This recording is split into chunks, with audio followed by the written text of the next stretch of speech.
ये प्यार, ये प्रेम है ना देश के प्रति, ऐसे ही नहीं खड़ा होता। मैं एक छोटी सी जर्नी दिखा रहा हूं जो आप लोगों के बीच में भी गुजरी हुई होगी।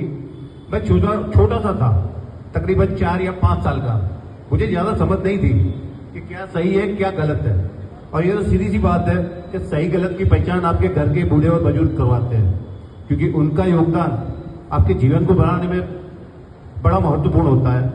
मैंने पहली बार मेरे अंकल को जब वर्दी पहनते हुए देखा, तब मुझे पहली बार ही रियलाइज हो गया कि मुझे फौजी बनना चाहिए। सबसे पहले बात प्यार मुझे अपने आप से, अपने वर्दी से उसी दिन मुझे हो गया था। बस उस मुकाम तक पहुंचना बाकी था, और उस मुकाम के लिए कोई ना कोई मार्गदर्शक मुझे चाहिए था। तो मार्गदर्शक मुझे मिले। उसके बाद मुझे पता चला कि ये मेरा नेशनल फ्लैग है, जिस तरह से यहाँ लगा हुआ है। यहाँ अभी कभी छोटे बच्चे भी होंगे, जब उन्हें समझ में आएगा कि ये हमारा नेशनल फ्लैग है और यही हमारी आन बान और शान है। जब ये चीज समझ में आ गई तो मैं इसके लिए क्या कर सकता हूं, वो मेरे दिल में जग गया। मैंने मेहनत करना बहुत शुरू किया, सब कुछ किया, क्योंकि कुछ बदमाश होगा तभी वो सिपाही बन पाएगा।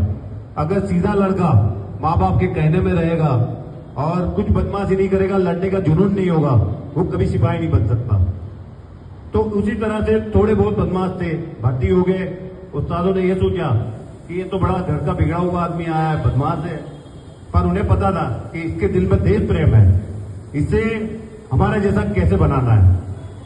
तो पहली बार हथियार देखा तो हथियार देखते ही खुश हो गया। जैसे आज लग रहा था जैसे सपना पूरा होने वाला है मेरा, कि मैं हथियार चलाऊंगा देश के लिए, गोली ये इसकी ट्रेनिंग लूंगा और प्रशिक्षण लेके मैं अपने देश के लिए कुछ कर पाऊंगा। पर उस्ताद ने देखा कि ये अभी तो बदमाश है, हथियार के लायक है नहीं, इसे हथियार के लायक बनाना पड़ेगा। हमें दे रगड़ा समझते हो?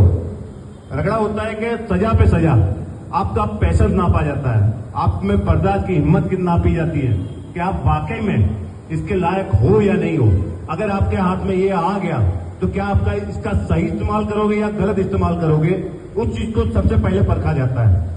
जब उन्होंने परखा, हम पे प्रशिक्षण और उनका नॉलेज दिया और हमें एक अच्छे डिसिप्लिन, अच्छे माहौल में लाया, तब हम उसके योग्य बने। और जिस दिन पहले हथियार हाथ में उठाया तब ऐसा लग रहा था जैसे कि अब ये जीवन देश के नाम है और ये जीवन देश के समर्पित है।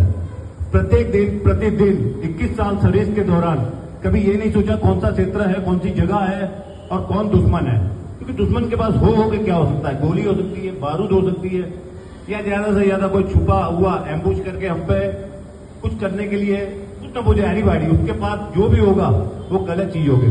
पर हम लोगों के पास हौसला था और